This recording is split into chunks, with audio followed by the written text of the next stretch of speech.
Let me start with saying that this is a great time to be looking for a job.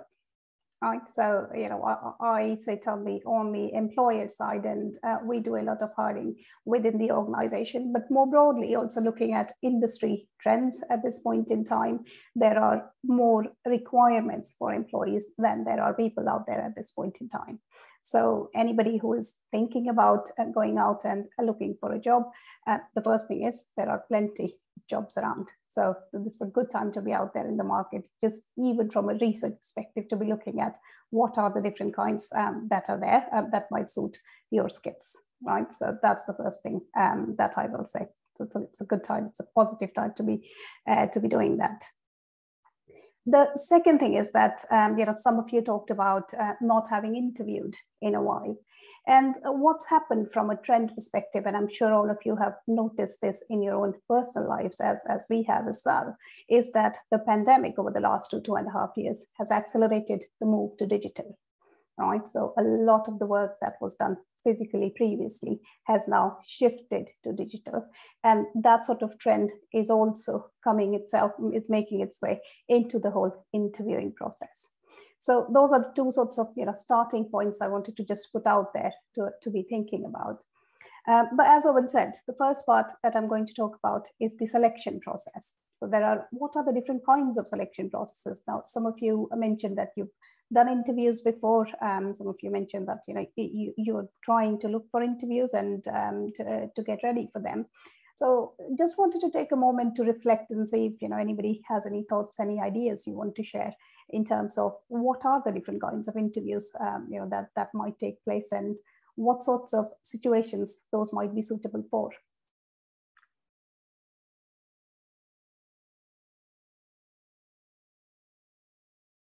So we've covered a few in the conversation just now, but let's just look at various kinds of interviews that take place. And these are all that are relevant today, that are taking place today as employers are hiring for different kinds of jobs and skills.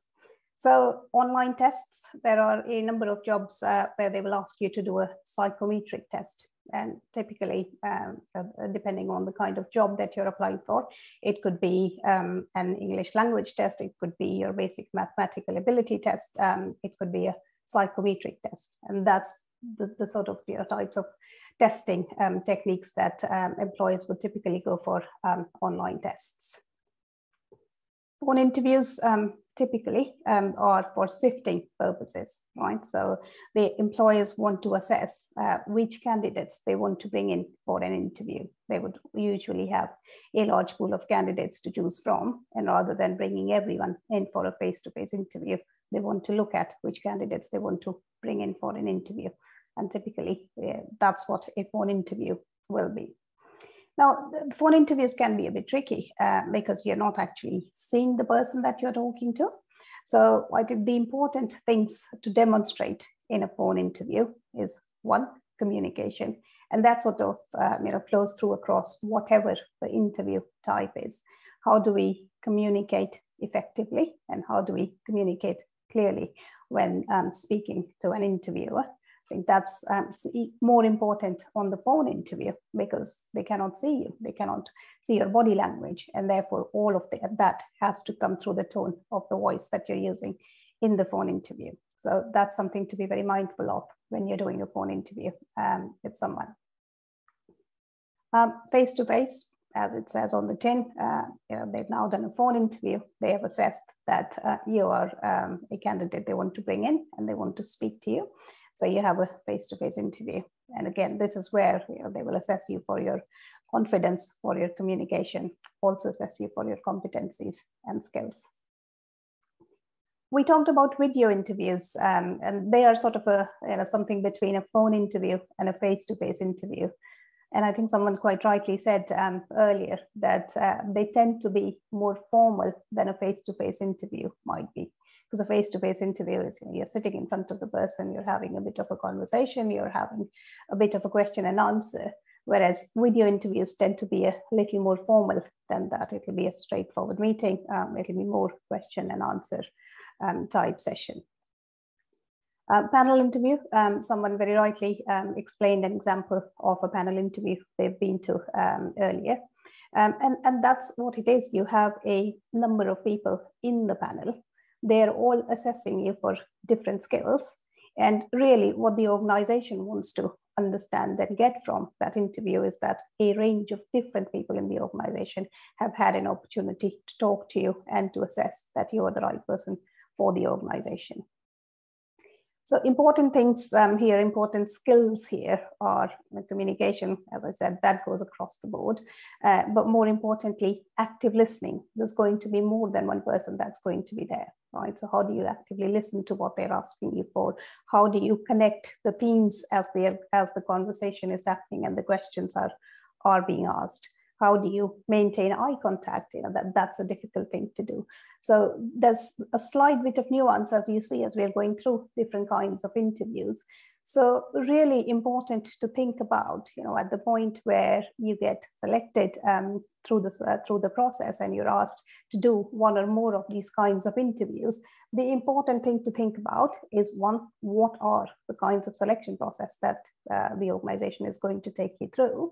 And therefore, what are the important skills for that kind of an interview? Because they're slightly different, slightly nuanced in terms of which type you're going for. And the employers use them for different types of assessments as well. And finally, there's the group interview, which is the assessment center. I don't know if anybody has been through an assessment center before. But really, what an assessment center is, they will bring in a number of people together for a range of activities. And what they want to do is they really want to assess people across a broad range of skills and behaviors by putting them through a number of different activities as a group, as individuals. And they are typically led by trained assessors who will then assess all of the people together on the same competencies, but by asking the same sets of questions. So it becomes a more standardized process for testing and assessing the candidates. So that's the various kinds of interviews that you might experience as you go through the employment process. And as I said, you always have nerves. I always have nerves. I've been employed for 22 years now, and I do interviews every few years. I only joined Barclays in December of last year, so a lot of last year I was interviewing with lots and lots of organizations, and effectively doing all of these in various settings. So I think Owen said earlier, the exercise is as important for you as it is for the employer that is assessing you, because both of you want the best outcome from the process. There's one thing that underpins all of it, and that is preparation. The better you are prepared, the more you're going to have control of your nerves. Everyone has nerves. I have nerves when I do interviews, even today, right? So that's, I think, that is really important to think about. It's natural to have nerves. Sometimes they help you actually to move forward. The other thing is, it's a performance. I always look at it as a performance, right? So when you're appearing for an interview, you're giving a performance, and you have to be thinking about how best you're going to be prepared to talk about your skills, to talk about your experience, to talk about your knowledge, and how do you package it all together into a performance. That's the key thing. That's something really important to be thinking about. So those are the types of interviews. Before we move on, are there any questions on this?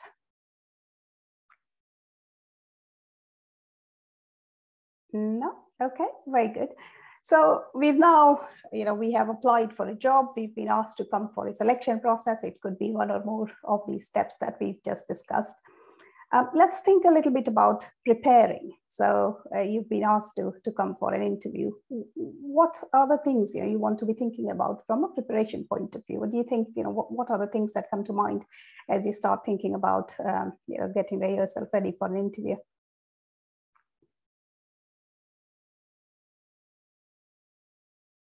That's a great point, Karen. Thank you.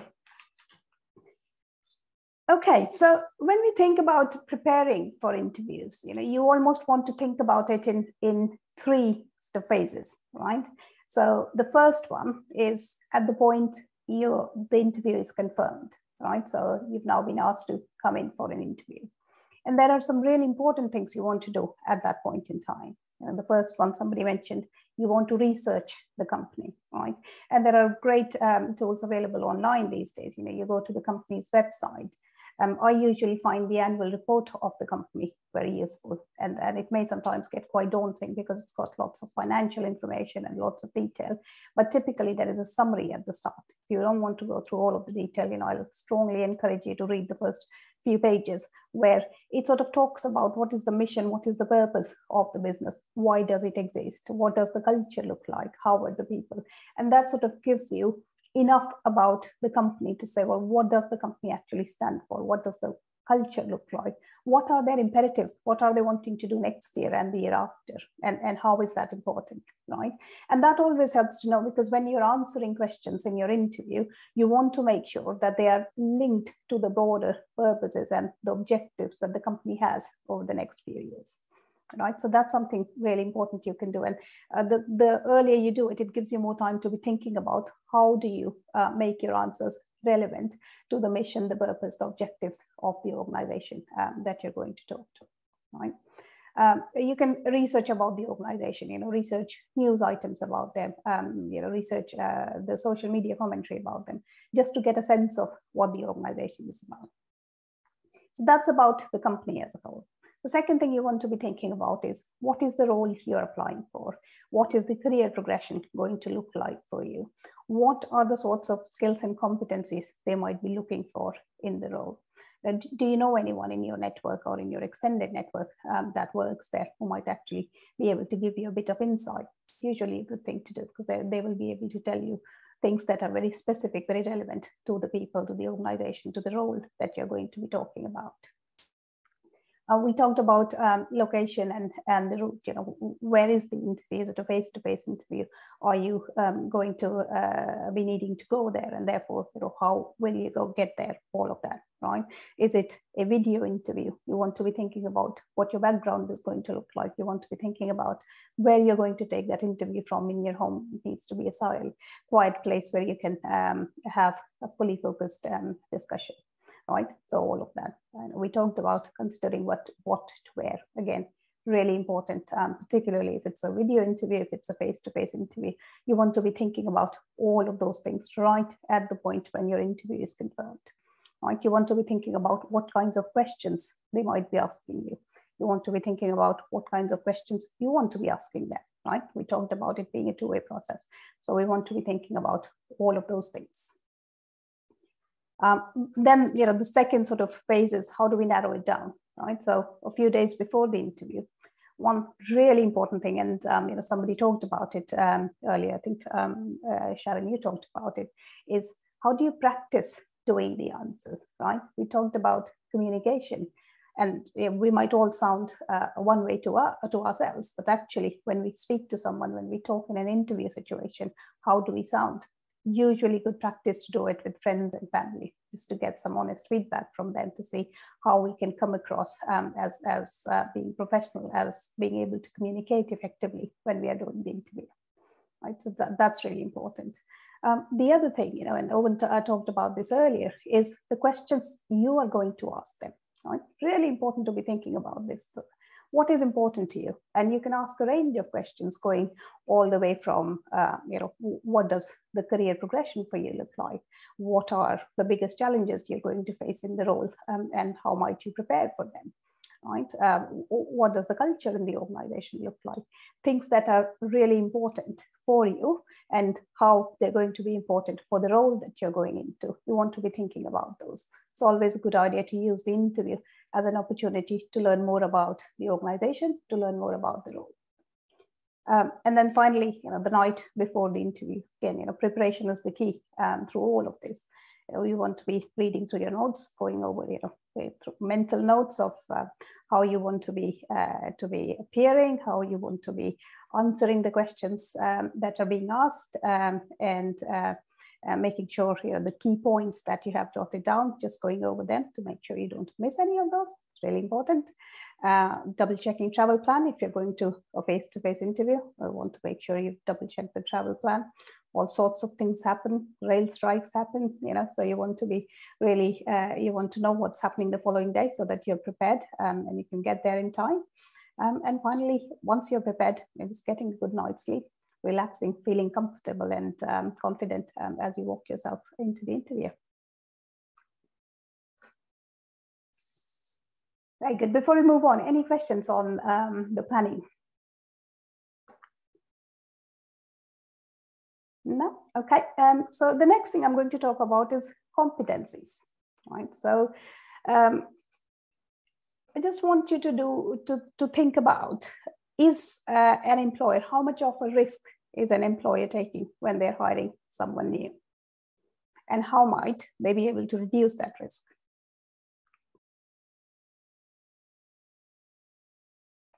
So an employer takes a lot of risk when they bring someone in new, right? So they bring people in on the basis of one of the various interview types that we talked about earlier.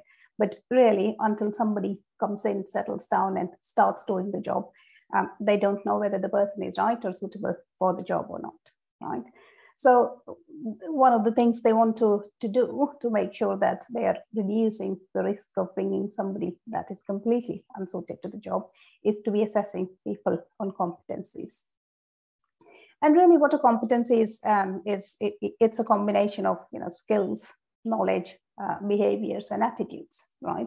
So they want to make sure that when they are bringing someone in to do a job, they have got the right competencies to be able to deliver to that job, right? And typically what they will do when they are bringing in someone, an experienced hire particularly, is they will say, well, you've joined the company now, you know, this is your objective for the next 3 months or for the next 6 months, and we want you to be doing this, right? And typically, in order to deliver that objective, you will have come in with certain competencies so that you're able to do the job. Right? You will obviously be supported by trainings and whatnot, but when you're coming in, you're expected to come in with certain competencies to be able to deliver the job. So I just want to take a moment to think about what could a competency look like, right? So, you know, as it says here, leading people is a competency. Teamwork is a competency. Creativity is a competency. I work in the tech world, and we have lots and lots of very specific competencies in the tech world where we hire people for very specific skills in technology to be able to do the job. So there are lots of different competencies, right? So just so that we zone in on this one a little bit more, I want you to think about, so leading people, we are saying here as an example, it's a competency. How do you evidence that competency during an interview, right? Because really what the interviewer wants, the employer wants, is to be able to see an evidence as they are talking with you through the interview process. And one way to think about it, particularly, you know, as it says on the example here, is, so if we are thinking about leading people as a competency, is to think about someone who you think is a great leader, right? And that could be anybody in your personal circle. That could be someone, you know, you see on TV. It could be anybody, really. And then you want to be thinking about, well, why do I think that they are a good leader? What are the qualities that they demonstrate that tells you that they are a good leader? You might have never met the person, but you might think, well, this is a great leader, right? And you want to be thinking about a specific scenario that you might have seen, which led you to believe that this person is a great leader, right? So if we talk about leadership as a competency, do you want to give me some examples of, you know, who, just thinking about someone in your own mind of who you think is a great leader, and what sort of skills or behaviors they might be demonstrating that led you to believe that they're a good leader?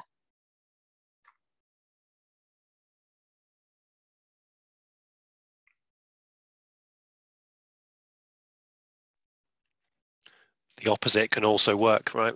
Someone who you see who's not a particularly good leader, what do they demonstrate that evidences that they're not a good leader, and therefore the opposite would be true, that if they had demonstrated it, they would be a good leader. That's a great point, Owen. Thank you.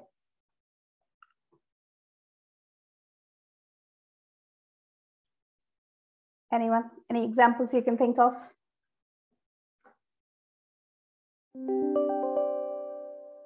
Maybe they were great at communicating their message. Perhaps they came across as fair and honest. It could be a manager that you might have worked with before, and as you worked with them, you concluded that they were tough but fair and honest in their assessment, and therefore they were a great leader.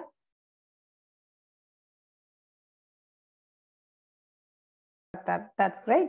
And the reason why we're discussing that here is just to sort of get you to think about how can you evidence a competency, right? So when an interview, and typically if it is a competency-based interview, you will be told in advance that it is going to be a competency-based interview, and therefore you want to be thinking about the competency, and you want to be thinking about evidencing that competency as you talk through your answers in the conversation, right?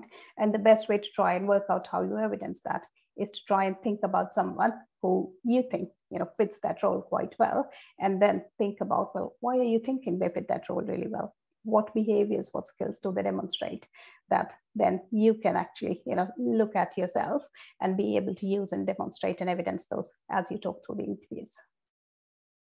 Right. Owen, could we move on to the next one, please? Thank you. So all of those, right? So this is just sort of following on from the previous one of what makes a good leader. So somebody who earns respect and trust, somebody who builds great working relationships with people, someone who is able to have great communication skills and persuade the audience that they're talking to. We talked about active listening and encouraging feedback from the teams, right? Making people feel valued and giving them direction, right? So those are the sorts of things you want to be thinking about, and then you want to be thinking about how you evidence those when you do your own interview. Right, so that's the bit about competency. You will hear that word a lot, in interviews these days, particularly those who have not interviewed in the last few years. That's something that has made its way into the narrative quite a lot, and therefore it's really important to think about that and to bring to life anything that you're talking about in an interview. To bring that to life with experience, right? With a story, with an example of how you might have demonstrated that skill before. And it doesn't necessarily have to be from the workplace. It can be from your personal life, right? So therefore, you want to be leadership. We all demonstrate leadership in our personal lives every now and then. Think about it from that point of view, right? So I think that covers everything on the first part, which is the selection process. I will hand over to Owen now to run us through the next part of the conversation. Thanks, Vandana. Let me, so now I guess we'll now move on, right? And we'll now think about, you've done your preparation, you've asked questions in terms of what the interview, how it's going to be structured, where you need to be, all that kind of good preparation. And then you get to the interview on the day. So let me try and play a video. Let's see whether this works. Let me share. Which one do I want?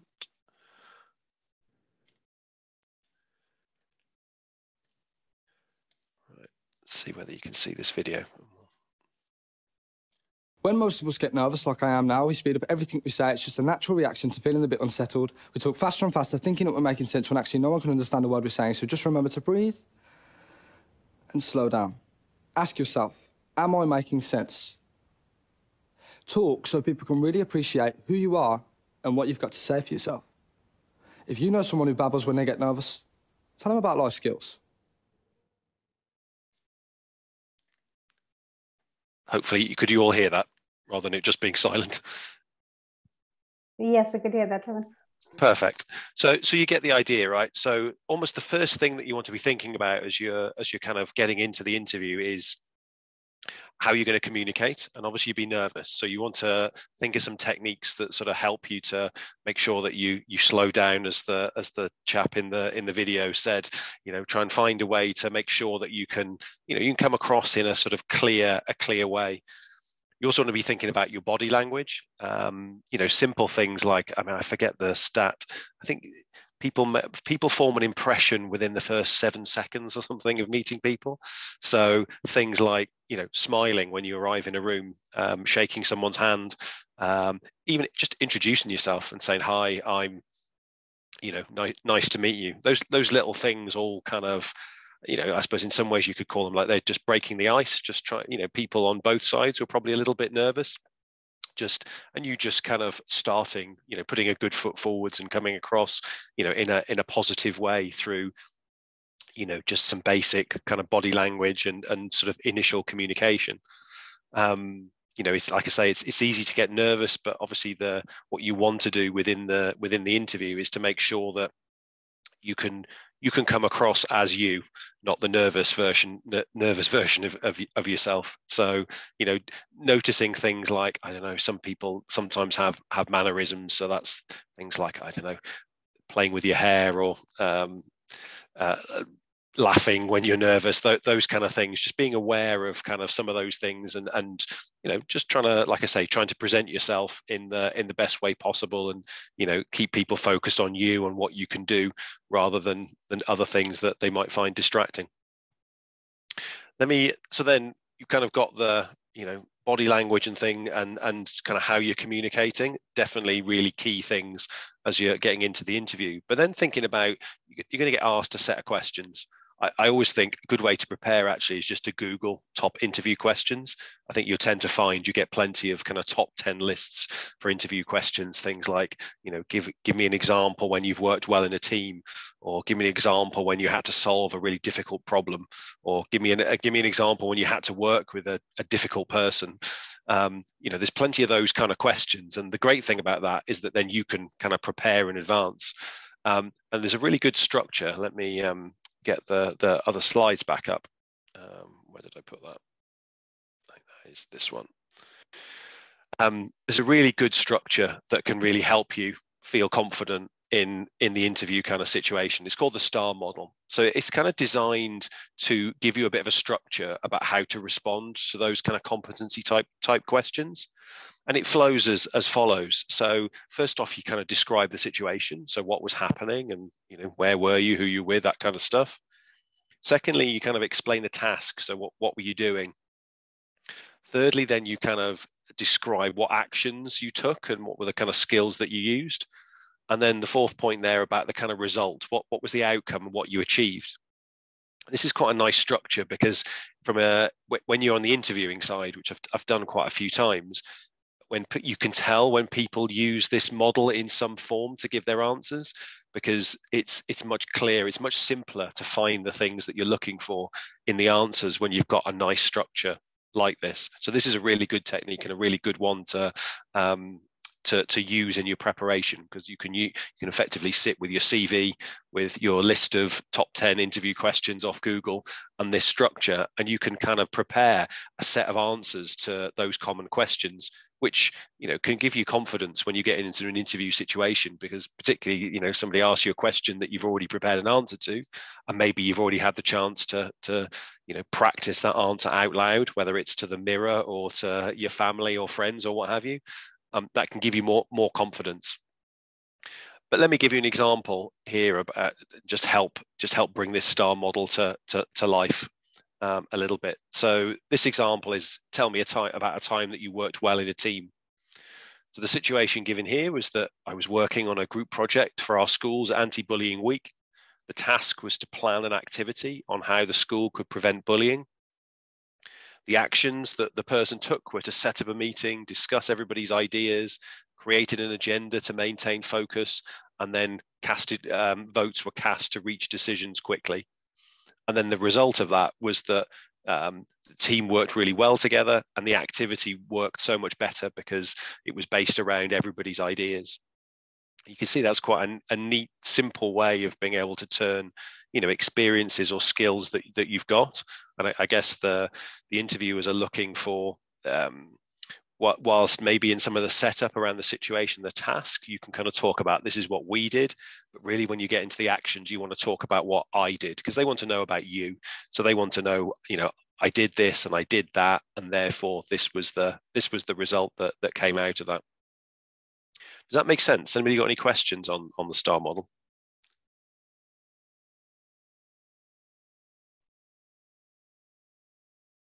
I think the only point I will make, Owen, in addition to what you said, is to practice this. it gets easier every time the more you do this. And Owen said a really important point here, which is, the task is about we, but the actions are about I. What did you as an individual do? It's really important to talk about the I there. That's quite important. And the more you practice this, the easier it gets. So get the top 10 questions from Google and just try to practice the answers in this model. It gives you a really neat structure to work to. Definitely. Sharon, can I ask a question? Of course you can, yeah. When they ask, what would you say is your weakness? Yes. What would be an example of approaching that? Maybe Again, this model. Google's definitely a friend on that one, because there are a few questions which are sort of, I don't know, again, that might tell you something about the organization or the person that's asking you, because it's a strange question in a way. I suppose it's the best way to answer it is to show that you've got sort of self-awareness. I guess things like, I don't know, there's the cliched one, which is, I try too hard, or I care too much, kind of thing, which, I don't know, those are slightly cliched answers.